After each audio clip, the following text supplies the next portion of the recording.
Tuhan, shalom Bapak Ibu Saudara. Kurang semangat semuanya, shalom. Dari penanya berikutnya ya, begitu Boleh, ya? Silakan, Pak. Silakan. Oke, selanjutnya dari Pak Tuang Bir Gua ya. bukan sih? Halo? Gua Oh. Bang Duran dulu kayaknya. Bang Duran sudah benar gitu. Fox Duran, silakan Fox Duran. Silakan Bang Duran. Ya, terima kasih ya. Malam ini teman-teman Muslim sudah menyatakan memang ada perbedaan, bukan pertentangan, kata Rifa. Lalu bagaimana dengan kiroat-kiroat yang telah dibakar oleh Utsman? Bukankah Utsman cuma menyisakan satu? Jadi saya bingung nih. Hadis menyatakan Utsman membakar semua, hanya menyisakan satu kiraat. Tetapi malam ini teman-teman Muslim justru menyatakan dengan jelas ada perbedaan-perbedaan. Monggo, itu dulu deh. Aku yang jawab ya. Terima kasih Bang Duran.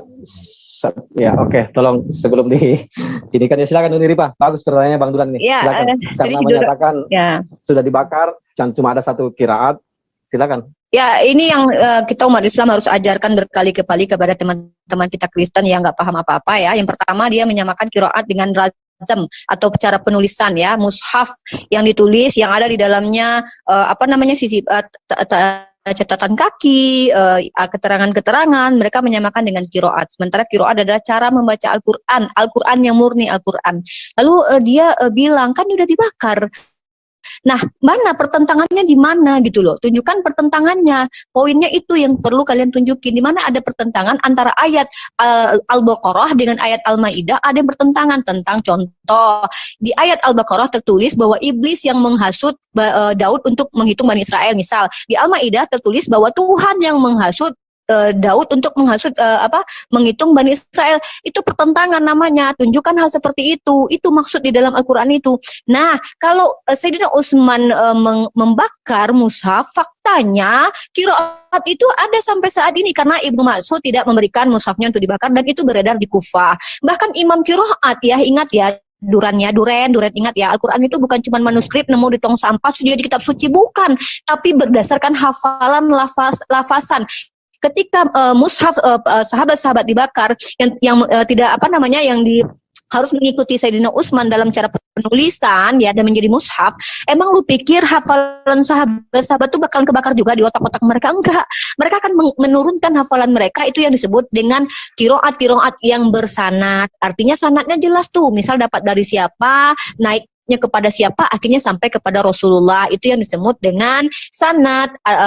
Qiraat yang punya sanad sahih yang diterima, diantaranya qiraatus sab'ah. Jelas orang-orangnya tuh ada.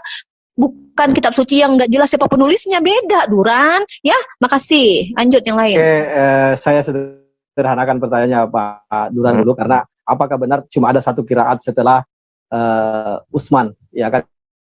Nah, itu dulu kita perjelas dulu. Apakah cuma ada satu atau memang masih ada qiraat yang lain? Silakan narasumber Muslim lagi. Bagus sekali jawaban dari Uni Ripa. Silakan Sebentar Pak Awi, aku cuma menanggapi gini loh. Uni Ripa, Nggak apa-apa bro, nggak apa-apa. Mungkin nama yang benar, nggak apa-apa. Justru kita harus menampung jawaban mereka semua gitu. Nggak apa-apa. Jangan merubah nama. Iya. Jadi Duren itu kan enggak. Ya, betul. Nggak apa-apa. Tolong disebut dengan nama yang ada lagi nggak selain Ripa yang mau menjawab? Silakan, ada narasumber Muslim yang mau pakai. Halo. Ya, silakan. Ya, gini. Jadi dalam periwayatannya Al-Quran itu dulu pernah ditulis pertama kali itu ketika masih wahyu itu turun. Itu ditulis itu bukan di dalam satu bendelan buku, bukan, ada di tulang-tulang, di dalam di kulit binatang dan lain sebagainya. Itu kondisinya itu masih wahyu itu masih turun. Nah, itu dikumpulkan di rumahnya di Sayyidina Aisyah radhiyallahu an. Kan begitu. Nah, anjuran untuk menuliskan Al-Quran ini adalah permintaan dari satu kaum itu ingin belajar Al-Quran. Jadi Rasulullah memerintahkan para sahabatnya silakan itu ditulis, kan gitu, dituliskan. Tetapi ada satu hal yang perlu ditekankan di sini oleh Rasulullah SAW kepada para penulisnya. Tulislah Al-Quran, jangan dicampurkan dengan ucapan-ucapanku. Jadi asal usulnya itu ya dilarang.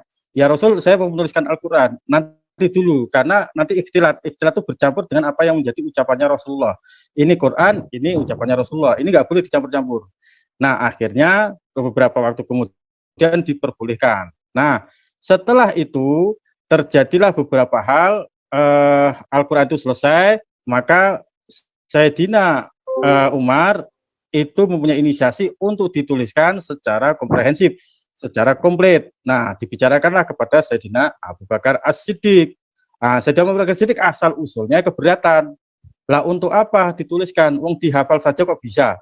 Kan bisa dihafal. Kenapa harus dituliskan? Nah, kan begitu. Nah, kalau memang mau dituliskan, ya ditulis saja. Terus dijawab sama Sayyidina Abu Bakar, Umar bin Khattab dengan berbagai argumen. Oke, diterima. Dipilihlah beberapa panitia-panitia yang dulu pernah menjadi penulis di zamannya Rasulullah, dipanggil lagi untuk menuliskannya. Kan begitu. Yang sudah ditulis ini, yang sisa-sisa yang kemarin itu dikumpulkan, dibakar saja. Dibakar untuk apa? Tidak terjadi ikhtilat. Karena apa? Jadi nanti menjadi fitnah di umat Islam. Artinya apa? Loh, ini hanya segini loh, kok ini ke segini? Nah, gitu. Karena penulisannya itu beda, yang terakhir ini intens berdasarkan hafalan, yang itu tidak masih wahyu itu turun, belum komplit, karena pada waktu kondisi umat Islam itu masih mengurusi yang lain, termasuk berperang kepada orang-orang kafir. Nah, seperti itu. Dan banyak juga beberapa hufat hafal Quran, penghafal Quran itu yang syahid di medan perang. Nah, gitu. Jadi salah satu argumentasi Sayyidina Umar kepada Sayyidina Abu Bakar, ini banyak para hufat Quran ini yang terjun ke medan perang dan banyak yang gugur. Nah, ini perlu dituliskan nanti untuk umat-umat di belakang hari. Nah, seperti itu ceritanya, Mas Duran. Ya Pak, terima kasih. Yang saya pertanyakan yang dibakar oleh Utsman, Pak, bukan pada saat Abu Bakar dan Umar. Pada saat Abu Bakar dan Umar tidak ada mushaf yang dibakar, Pak. Oh, tetapi pada saat pada saat Utsman kan ada mushaf yang dibakar. Nah, jadi begini Mas Duran. Jadi di dalam periode Sayyidina Utsman bin Affan itu semuanya merujuk kepada apa yang sudah disusun oleh Sayyidina Utsman bin Affan. Jadi satu saja, satu menjadi standarisasinya. Kan begitu. Coba kita bandingkan, misal semua Al-Quran itu dengan 7 bacaan itu ditulis semua satu persatu, itu betapa luar biasanya Al-Quran itu nanti akan banyak sekali dari versi bacaannya. Ingat, versi bacaannya, tapi bacaannya bukan semuanya, tapi itu hanya beberapa ayat saja bacaannya yang agak berbeda. Nah, makanya disepakatilah ijma para sahabat itu semuanya setuju dengan apa yang menjadi inisiasi Utsman bin Affan. Jadi ditulis dalam satu standar. Seperti itu. Nah, yang lain bagaimana? Itu di dalam hafalan. Makanya kalau orang mau belajar qiraah sab'ah, maka harus hafal Quran dulu. Jadi kalau berdasarkan ini, sanadnya ini, bacaannya seperti ini. Makanya dasar dari ilmu Islam, semua disiplin ilmu Islam, termasuk dalam hal ini ada Al-Quran, itu berdasarkan sanad. Makanya mencetak Al-Quran pun berdasarkan sanad. Jadi pada saat Sayyidina Utsman itu bukan maunya Utsman, semuanya kesepakatan dari semua para sahabat. Itu. Oke, silakan Bang Duran ditanggapi. Oke. Ini yang baik ya. Silakan. Jadi yang dibakar itu sebenarnya saya bingung juga, Pak. Qiraat itu apa sih? Ya, bacaan. Itu bacaan tulisan. Ya, inilah yang saya perlu tadi, makanya saya perlu tegaskan di awal pertanyaan ini. Silakan Bang Ali. Simpelnya gini Silakan. aja, kalau qiraat itu yang dibakar itu kan mushafnya, Pak. Mushafnya, lembaran-lembaran. Iya, tulisan. Tapi kalau bacaan nggak bisa dibakar gitu. Kalau bacaan tetap semua ada. Nah, karena Al-Quran ini mulai dirapihkan, disusun, dan mulai menyebar ke seluruh, maka setelah dirapihkan, draft-draft itu udah, daripada nanti terjadi perselisihan karena masih menulis di daun. Itu bunyi bubuknya Laskar Kristus, mohon maaf itu kedengeran itu. Bunyi penarion itu Laskar Kristus.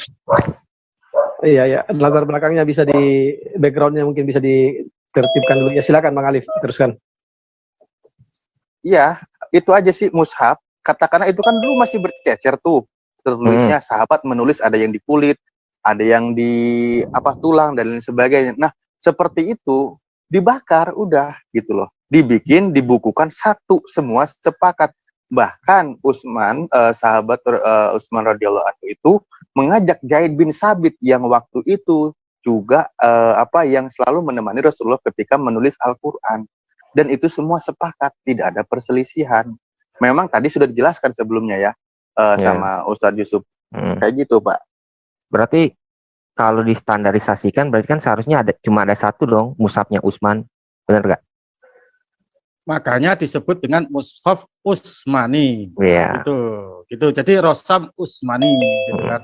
Rosam. Kalau Utsman sudah menstandarisasikan hanya satu, lalu kenapa ada wars dan habs dan kolun, Pak? Nah, jadi begini, ini kiroah. Jadi kiroah bagus pertanyaannya, Bang. Ini kita selesaikan. Ya, harus diselesaikan.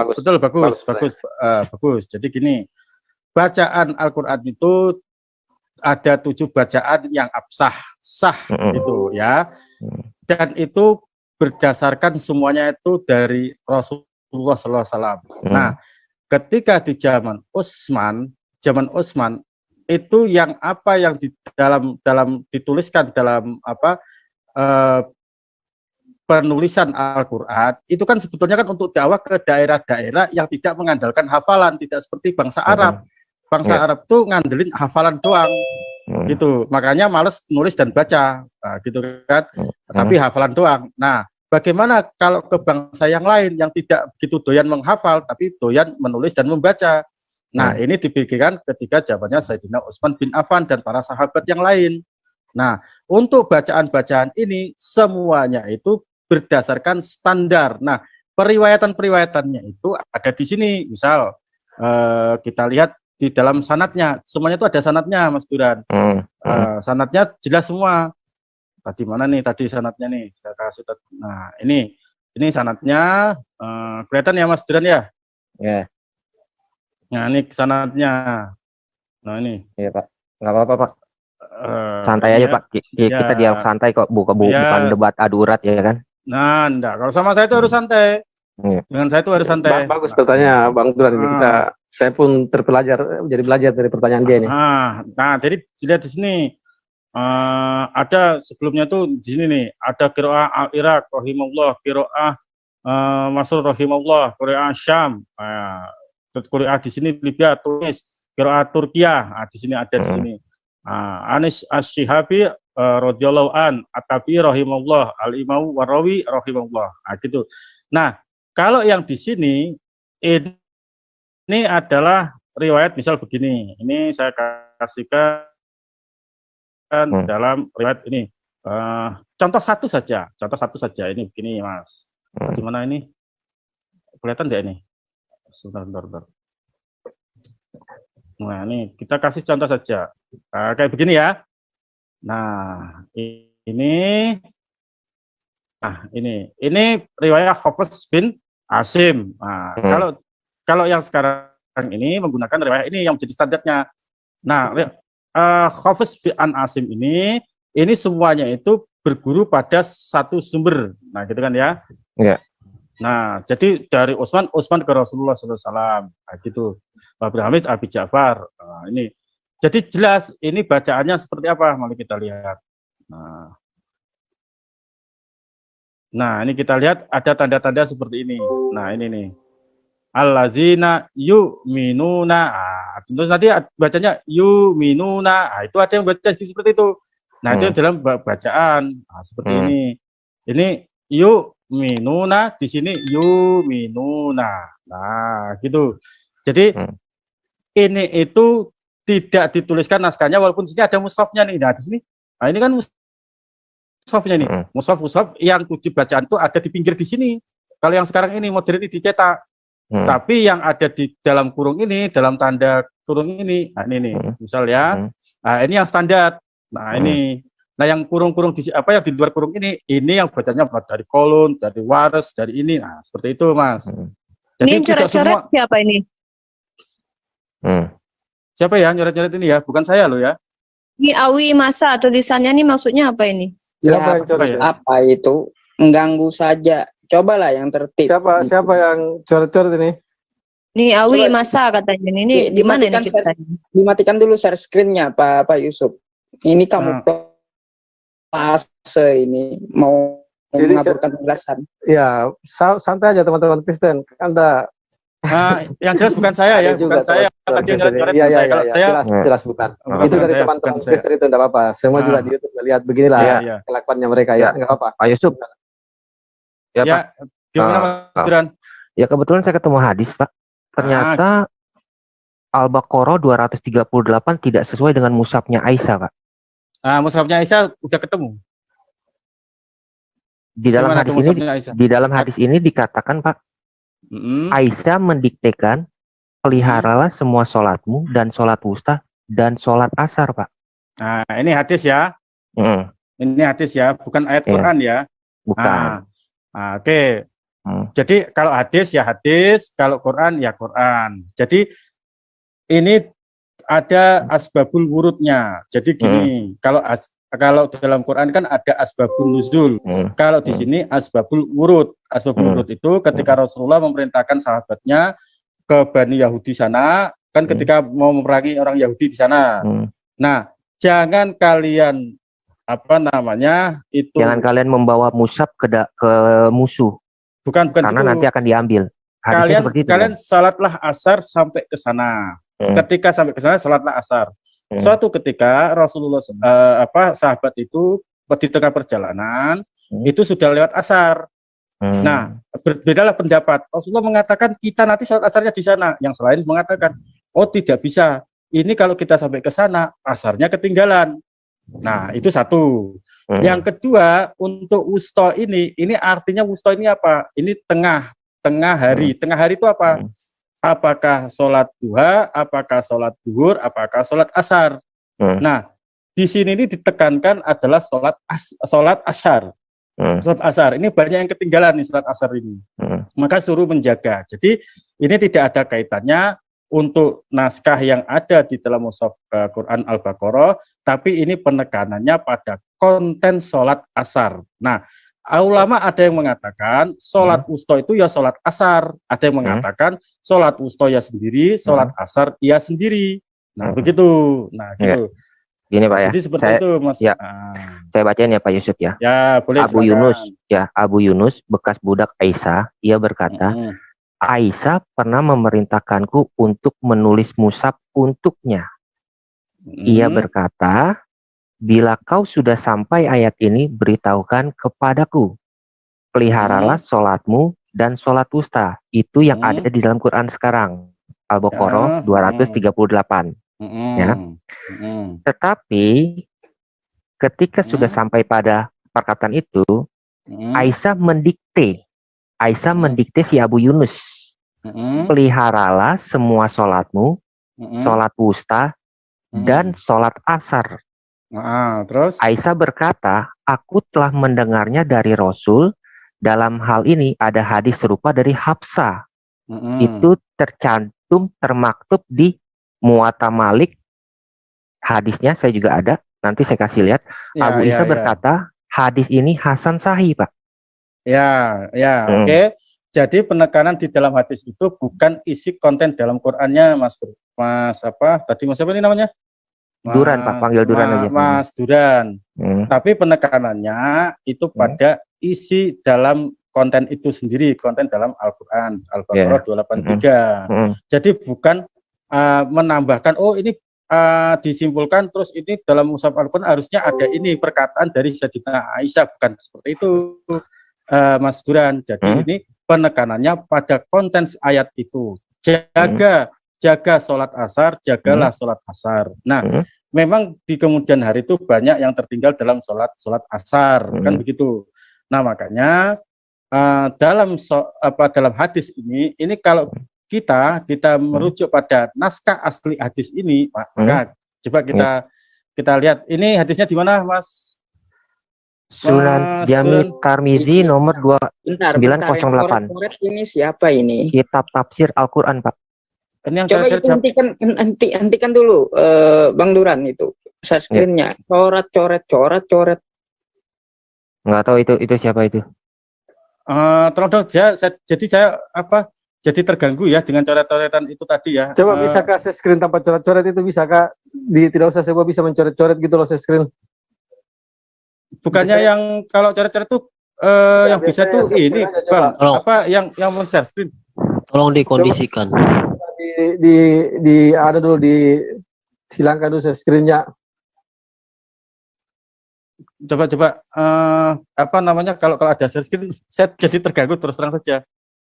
Ya, saya paham Fakduran nggak mungkin coret-coret.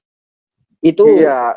Coba kalau yang share screen tidak perlu bisa coret-coret dari Kristen sendiri. Tidak mungkin. Tidak boleh kita. Iya, Fakduran nggak mungkin coret-coret, Pak. Oke, yang jelasnya coba tampilkan share screen. Sekiranya yang bisa mencoret itu cuma yang share screen gitu loh. Tidak usah semua yang bisa. Iya, maksudnya menjelaskan, ya kan? Iya, betul. Silakan Pak Fakduran. Jadi gini ya, saya coba ulangin lagi deh ya.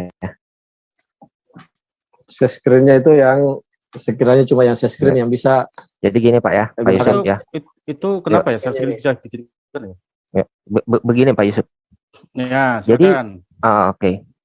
Aisyah itu kan dia punya mushaf Pak, benar gak? Mushaf apa? Ya. Mushaf Aisyah. Terus. Oke, ada lanjutnya saja. Oke. Nah, ketika Abu Yunus ini akan menulis di dalam mushafnya ayat-ayat Al-Quran, lalu pada Al-Baqarah 238, Aisyah mengatakan, peliharalah semua sholatmu, sholat wusta dan sholat asar. Ya. Tetapi di dalam Quran sekarang tidak ada kata dan sholat asarnya, Pak. Ya. Aisyah, ini siapa sih yang nyoret-nyoret nih? Siapa yang nyoret-nyoret ini? Makanya itu dari tadi siapa ini? Tidak boleh gitulah. Aduh, astaga. Jadi kita saling fitnah. Kan? Coba ini, Bang Kaisar ini gimana, Bang Kaisar? Ini siapa yang coret-coret layar? Tahu ini siapa yang aduh tertib dong, aduh. Tolong. Jangan gitulah.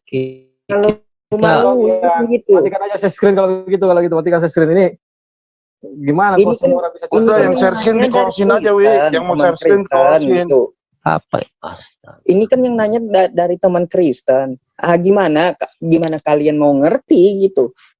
Apa yang dia tanyakan tapi dicoret seperti jadi ribet kan ceritanya, jadi panjang, buang waktu. Ini tolonglah ya teman-teman ya, kalaupun itu yang Kristen tolonglah ya. Lanjut lagi. Bang Laskar Kristus. Kalau aja maaf ya, jadinya gua kunci itu si share screen-nya. Ya, tolong host jangan jauh dari perangkat karena yang mau share screen harus di-hostkan dulu. Ya, lo buka gua slayer. Buka gua aja slayer. Apa tuh? Lu buka gua jadi co-host aja, jadi gua bisa share screen. Iya, betul. Oh iya. Tolong hostnya nggak bisa, bukan gua hostnya. Makanya dari tadi saya bilang pindahkan ke Bang Kores saja hostnya, karena host kita ini sering jauh dari perangkat. Ini kan jadi terhambat kita jadinya. Minta tolong dijapri dulu. Cek. Oke. Coba share dulu, share screen dulu. Nanti saya coba share. Gurunda? Enggak, saya bahasin. Bentar. Oh, Ahi bahasin. Coba di share dulu, nanti saya matiin yang coret-coretnya. Settingnya. Coba Bang Duran silakan share screen. Atau saya share yang lain dah ya, yang Hafsah. Ya. Jadi ada dua dalil kan, lebih enak kan. Tadi kan Aisyah, sekarang Hafsah ya. Oke, silakan. Enggak mau ya. Udah kelihatan belum sih? Apa gua lagi lemot? Udah kelihatan. Ya. Di sini di Muwatta Malik diceritakan hal yang sama. Tetapi ini dari Hafsah. Hafsah dan Aisyah mempunyai mushaf, lalu menuliskan dengan hal yang sama, peliharalah semua sholatmu dan sholat wusta dan sholat asar. Bang Durat, coba geser ke bawah lagi teksnya.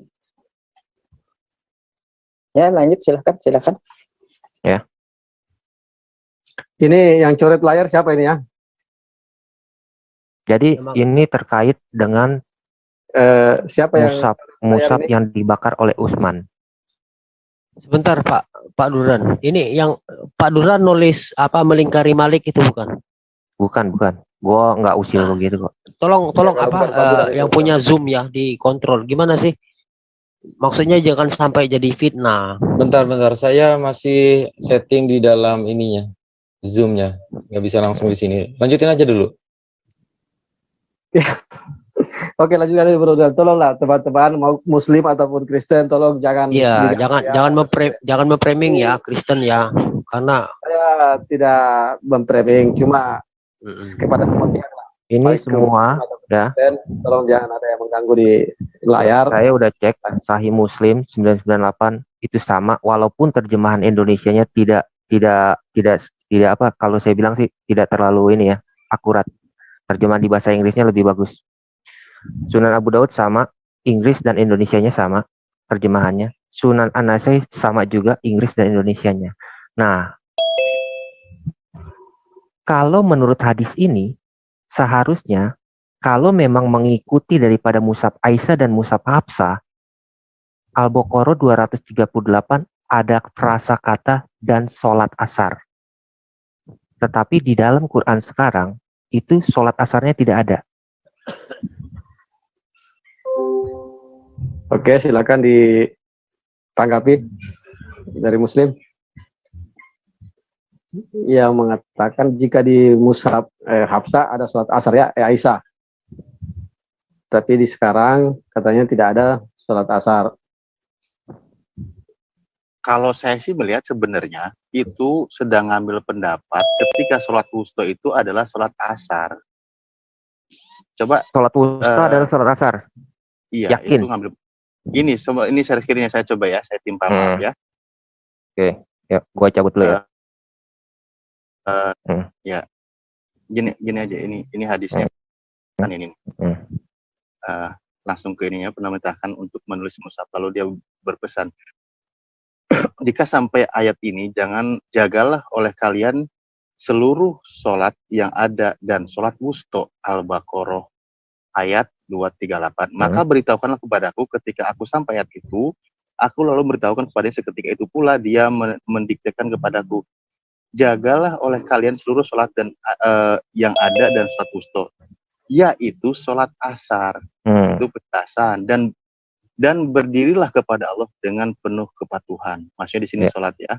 Atas aku mendengar ini dari Rasulullah. Ya ini, contoh ini ayatnya ini. Ya, itu Sahih Muslim 998 bukan? Ini Muslim 998, iya. Ini keterangannya dalil bagi bahasa Arabnya, Iya, ini baca bahasa udah Arabnya. saya baca. Oke, Bismillahirrahmanirrahim di sini kan. Nabi Nuh Maulana Aisyah Nukola Amarotni Aisyah an aktuba, jadi memerintah kepadaku Aisyah untuk menulis mushaf. Ya udahlah, nggak usah terjemah ya. Wakola tidak balagot hadil ayah Pak Adini hafidu ala sholawati wa sholatil wusta. Udah segitu ayatnya. Ketika palama balog tuha dan tuha Pak Amlat alaya hafidu ala sholawati wa sholatil wusta. Udah segitu ayatnya, Bang. Di sini dikasih penjelasan di luar ayat itu. Wa sholatil asr dan sholat asar. Yang menulis, yang mendiktekan itu Aisyah atau siapa? Ya ini baca aja terjemah di sini nih. Iya, yang mendiktekan Aisyah bukan? Betul. Oke. Aisyah pernah memerintahkanku untuk menulis mushaf. Berarti di sini yang berkata siapa? Abu Yunus. Tetapi yang mendiktekan itu adalah Aisyah kan? Betul nggak? Ya. Ya. Anda tahu nggak kalau Aisyah itu bilang sholat wusta itu adalah sholat zuhur? Itu pendapat, silakan aja. Mana coba. Dipahami dulu, wusta itu artinya tengah gitu. Iya. Ini perbedaan beberapa ulama menerjemahkan kata sholat wusta. Tadi Ustadz Yusuf udah bilang, ada yang mengatakan menjaga sholat wusta itu contoh sholat duha, ada yang bilang sholat duhur, ada yang bilang sholat asar. Kayak gitu. Aisyah itu bukan termasuk di ayat. Aisyah menyatakan sholat wusta itu adalah sholat zuhur, bukan sholat asar. Jadi kalau Anda ambil premis di dalam hadis ini, sholat wusta yaitu sholat asar, itu bukan perkataan Aisyah. Terus? Ya, Aisyah menyatakan sholat wusta itu sholat zuhur, bukan sholat asar. Jadi kalau hadis yang Anda bawa, saya kan udah baca. Hadis yang Anda bawa bilang yaitu sholat asar, itu nggak tepat, bertentangan dengan hadis yang lain, Alif. Ini tadi yang sedang dibahas mushaf, Al-Quran, atau waktu sholat, Bang. Lah, kan Anda yang membawa ustah, yaitu sholat asar, benar nggak? Anda membawa premis, yaitu sholat asar, kan? Ya, makanya ini di sini ada keterangan nih babnya nih, dalil bagi pendapat yang mengatakan sholat wusta adalah sholat asar. Dibicarakan. Iya, saya tahu, Alif. Tetapi permasalahannya, Alif, pada hadis yang pertama, yang Tirmidzi, itu yang menceritakan atau meriwayatkan adalah Aisyah. Ingat, pelaku utamanya adalah Aisyah. Sedangkan Aisyah itu menyatakan sholat wusta itu adalah sholat zuhur. Jadi kalau di dalam Sahih Muslim yang Anda baca, menerangkan sholat wusta itu adalah sholat asar, itu tidak sesuai dengan pernyataan Aisyah di dalam hadis yang lain, gitu loh. Bang Duran. Sebentar ini saya kasih ini ya. Ini gini, coba itu ditutup bisa? Ya, langsung aja. Enggak, aku malah jadi mempermasalahkan waktu sholat wusta. Ya udah, kalau mau fokus di situ nggak apa-apa. Bukan, gue tadi permasalahkan, ya, bukan gue permasalahan, gue bertanya, nih, Aisyah dan Hafsah mendiktekan kepada masing-masing juru tulisnya, peliharalah sholatmu, sholat wusta, dan sholat asar. Tetapi di Quran yang sekarang, kenapa tidak ada frasa kata dan sholat asar? Sholat asarnya itu dipenggal. Nggak ada. Yang coret-coret apalagi Quran itu nggak ada sholat asar. Coba yang punya Zoom lah, jangan kita saling tuduh. Yang punya Zoom itu tolong dikontrol lah. Tolonglah tertib ini, nggak mungkin dari Muslim itu yang coret layar ya. Nggak mungkin. Pak Awi juga nggak boleh bilang itu. Kami pun nggak mungkin. Tangan jangan jahil lah, tangan jangan jahil. Ini tangan jahil kali. Tolong yang punya Zoom, tolong. Saya rasa yang punya Zoom, tolong standby di dekat perangkat Bang Basin, di-co-hostkan aja yang share screen. Kalau memang tidak bisa dirubah, kita co-hostkan. Yang punya Zoom pasti tahu itu siapa yang coret-coret. Oke, silakan Bang Duran. Enggak, Pak Yusuf dong, kan Pak Yusuf yang mau jelasin. Ya, ini ya. Ya. Ini dari Muwatta Imam Malik nih kitabnya. Ada bab khusus namanya as-sholatul wusta. Nah, ini sholatul wusta. Nih kayak tadi tentang perbedaan wusta itu duhur ataukah asar, entah apa kan gitu kan ya. Kita melihat dari sini. Oke. Kelihatan ini Mas Duran? Kelihatan, Pak. An Zaid bin Aslam. Oh, kok masih sih? Tuh, kok masih nih? Kenapa ini? Ini, waduh, ini saya nggak bisa nih Bang Awi, saya nggak bisa share screen kayak gini caranya. Ya udah, gini, ya kesimpulannya gini aja Bang Duran. Kalau tadi itu sedang menjelaskan ayat, lalu ada pendapat bahwa kata sholat wusta itu waktu sholat asar. Karena apa? Karena ayat itu turun di waktu asar. Itu ya. Bukan menuliskan ada sholat asar, bukan gitu maknanya. Itu maksudnya keterangannya. Coba ini saya tanpa share screen ya, share screen ya. Coba, ya silakan. Tanpa share screen karena bukan apa-apa, jadi diorek-orek gitu, jadi saya jadi jelasinnya Pak Yusuf, saya tahu kok. Bapak ambil dari kitab Maliki ya? Iya, kitab Imam Ibnu Malik ya, Imam Ibnu Malik. Nah, jadi gini. Dalam satu kitab ini khusus bab namanya sholat wusta. Nah, ini jalur periwayatannya yang satu asar, yang satu duhur. Mari kita lihat. An Zaid bin Aslam, an Qoqoq bin Hakim, an Abi Yunus, Maula Aisyah Ummul Mukminin, anahu qala amaratni Aisyah an aktubalaha mushafan. Summa qalat idza balaghta hadzal ayah fa'azinni. Kalau kamu ketemu ayat ini, nah, ini fa'azin nih. Coba kasih tahu ke saya. Nah, ini di Al-Baqarah 238. Falamma balaghtuha azan tuha fa'amal. Lat alayya hafidu ala sholawati wa sholatil wusta. Nah, terus wa sholatil asr. Nah, ini ada dua jadinya. Jagalah kalian itu jagalah akan kalian untuk kalian itu akan sholat wusta dan sholat asar. Ya. Nah, jadi ada dua ya. Wakumu lillahi qonitin. Harus tetap itu konsepnya dipegang. Terus sumakolat sami tuha mir rasulillahi sallallahu alaihi wasallam. Aku mendengar ini dari Rasulullah. Jadi mendengar apa? Jaga oleh kalian salat wusta dan salat asar. Nah, satu lagi. Malik an Zaid bin Aslam an Amr bin Rafi. Nah, tadi sama-sama ini dari Amr bin Rafi. Yang tadi itu dari riwayatnya dari Kokok Hakim. Abu Yunus. Abu Yunus. Bukan. Jadi dalam hadis itu begini, Mas Duran. Imam Malik ini kitabnya ini berdasarkan beberapa jalur periwayatan. Satu Zaid bin Aslam, ini kan ya Zaid bin Aslam cerita kepada Kokok bin Hakim. Yang ini ceritanya itu adalah dari Zaid bin Aslam sama, tapi yang meriwayatkan ini Amr bin Rafi. Anahu qala. Jadi meriwayatkan kuntu aktubu mushafan li Hafsah. Gitu kan. Jadi ummil mukminin faqalat idza balagta hadhil ayat. Jadi sahabat Amr bin Rafi ini mendapatkan dari Hafsah ummil mukminin faqalat idza balagta hadhil ayat fa'azinni.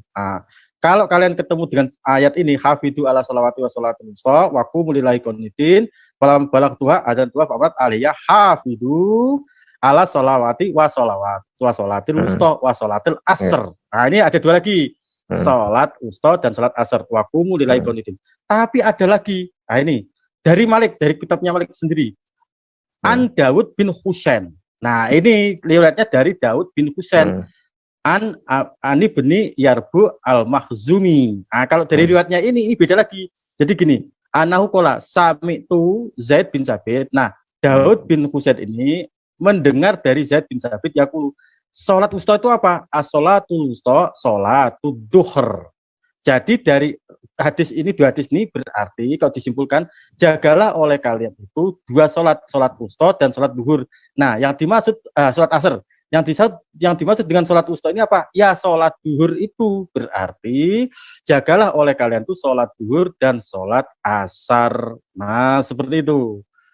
Nah, ada lagi di sini. Anau balaghu anna Ali bin Abi Thalib wa Abdullah bin Abbas karena yakulani. Jadi dari Ali bin Abi Thalib dan Abdullah bin Abbas as-salatul wusta salatus subhi. Jadi salat wusta itu salat subuh. Nah, ada lagi gitu. Terus ada lagi mendengarkan gini, qala Yahya qala Malik qaulu Ali bin Abi Thalib wa bin Abbas ahabbu ma sami itu ilayya fi dzalik. Nah, setelah itu baru yang namanya Yahya yang periwayat ini untuk yang diambil oleh Imam Malik itu bahwa ketika mendengarkan keterangan ini dia senang. Sami itu ilayya fi dzalik. Ahabbu ma sami itu ilayya dzalik. Jadi yang ditekankan dalam hadis ini jaga sholat subuh, jaga sholat duhur, jaga sholat asar. Nah, makanya klaim ini sebetulnya untuk membantah kaum Syiah yang sholatnya bukan 5 waktu, tapi 3 waktu. Nah, jadi sebenarnya ini bantahan untuk kaum Syiah. Jadi 3 waktu sholatnya. Ya, jadi gitu. Nah, sholat itu 5 waktu. Ya subuh, ya duhur, ya asar, ya maghrib, ya isya. Gitu, maksudnya begitu, Mas Duran.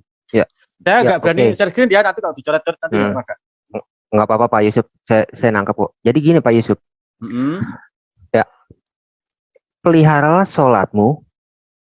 Nah, ketika dikatakan peliharalah semua sholatmu, apakah ini 5 waktu atau 3 waktu nih? Nah, gini, ini bagus pertanyaan. Karena kan menggunakan kata wa atau dan, ya kan? Dan sholat wusta dan sholat asar. Ya, coba Pak Yusuf terangkan kepada saya kenapa Aisyah mengatakan peliharalah semua sholatmu. Kalau semua sholatmu adalah sholat 5 waktu, berarti ada kelebihan 2 nih, jangan-jangan. Nah, bagus. Itu dulu. Ini pertanyaannya bagus. Oke, itu dulu ya. Nah, terus ya pertanyaan kedua saya, ketika Aisyah mendiktekan peliharalah semua sholatmu dan sholat wusta dan sholat asar. Tadi Pak Yusuf juga sudah menjelaskan bahwa Aisyah itu menyatakan sholat wusta itu adalah sholat zuhur. Terima kasih Pak. Jadi saya nggak perlu mengeluarkan dalil lagi. ketika Aisyah mengatakan pelihara semua sholatmu dan sholat wusta dan sholat asar, lalu frasa kata berikutnya sama persis dengan apa yang tercantum di surah Al-Baqarah 238, Pak. Nah, tetapi yang saya pertanyakan, kenapa frasa kata dan sholat asar itu tidak ada di dalam Quran sekarang? Sedangkan mushaf Aisyah dan mushaf Hafsah itu jelas di dalam hadis menyatakan itu termaktub atau ada di dalam mushaf Hafsah dan mushaf Aisyah, Pak. Ya, oke, saya terangkan ya. Ya. Oke, saya langsung gini aja. Yang sholat duhur itu bukan dari Sayyidina Aisyah, tapi dari Malik, itu mendapat periwayatan dari Daud bin Husain. An Abni Yarbu al-Makhzumi. Kalau periwayatannya dari ini, maka yang dimaksud sholat wusta adalah sholat duhur. Nah, begitu. Tapi kalau yang riwayatnya Sayyidatina Aisyah radhiyallahu anha, Pak Yusuf, boleh saya share screen sebentar gak Pak hadisnya Pak? Bahwa Aisyah menyatakan itu adalah sholat zuhur. Jadi bukan pendapat Pak ya? Ini bukan pendapat, jalur riwayat. Coba nih saya kasih share screen ya, saya kasih share screen. Sebentar dulu Pak. Jadi sama-sama enak ya. Ini dari kitab aslinya ini. Ya. Hadis Tirmidzi 167 Pak. Ada berita zuhur Pak ya. Nah, oke. Ya. Oke. Zaid bin Sabit dan Aisyah bilang, tuh Pak ya. Zaid bin Sabit dan Aisyah mengatakan sholat wusta adalah sholat zuhur Pak. Nah, oke. Ya, oke. Berarti bukan pendapat dari tabiin Pak. Ini pendapat daripada Zaid bin Sabit dan Aisyah. Direkod oleh Tirmidzi. Gitu Pak ya. Oke. Ya. Nah, sekarang saya cabut ya. Enggak. Tadi itu saya kasih tahu untuk yang di kitabnya Imam Malik itu riwayatnya dapatnya dari Daud bin Husain. Nah, ini kita lihat di sini ya, kita lihat di sini. Ini saya kasih tahu Imam Malik ini dapatnya dari Daud bin Husain, bin Yarbu al-Makhzumi, anahu qala. Kok ada ini ya? Kenapa ya? Ini apa sih itu? Bukan orang Muslim ini yang ini kenapa ya?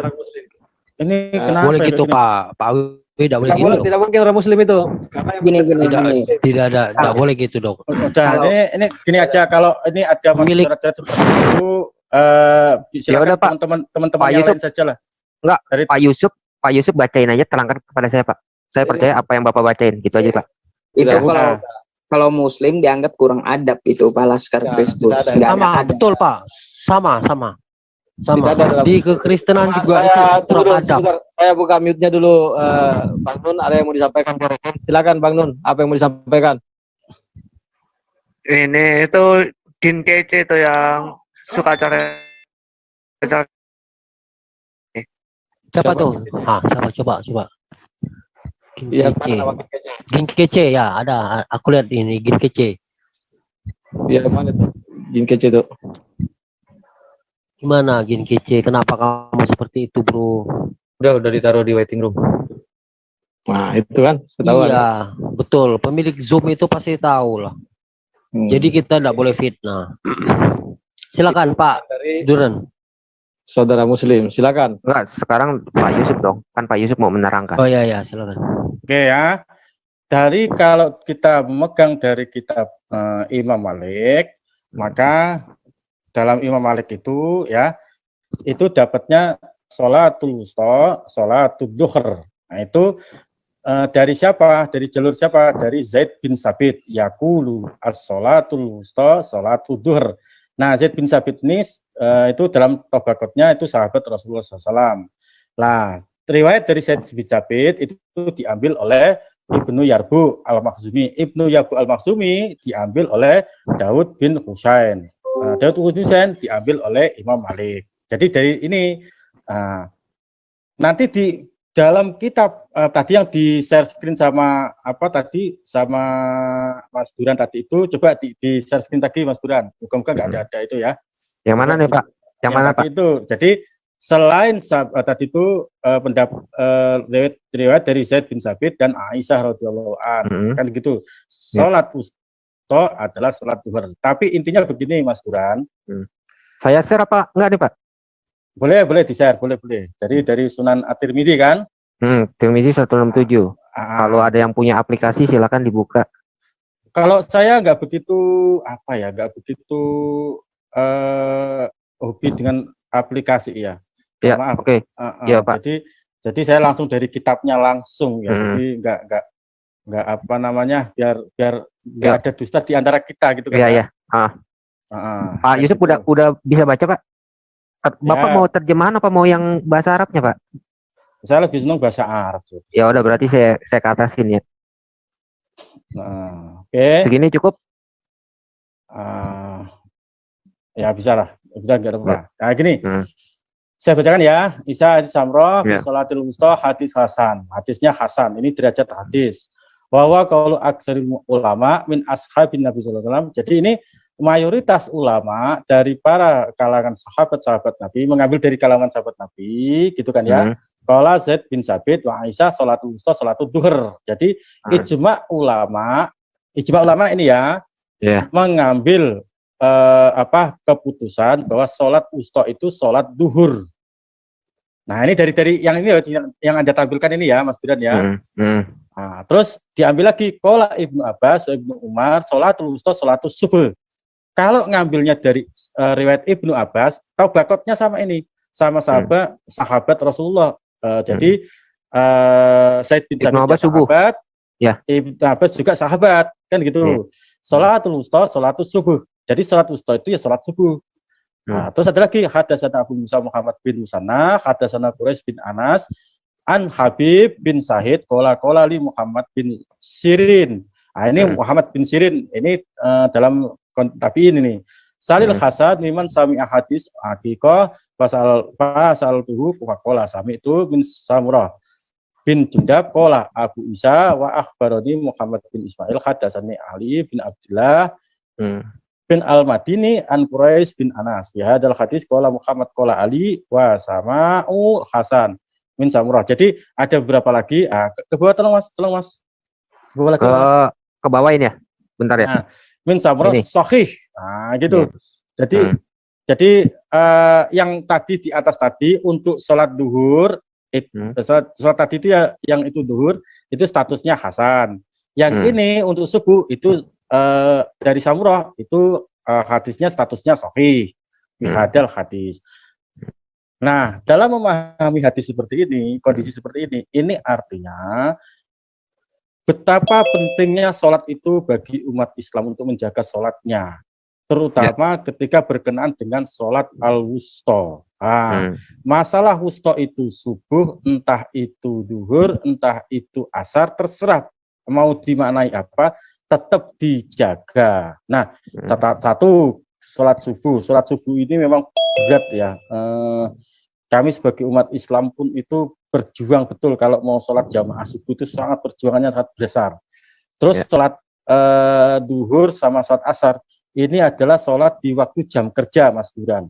Ini juga teramat sangat besar. Tantangannya sangat besar.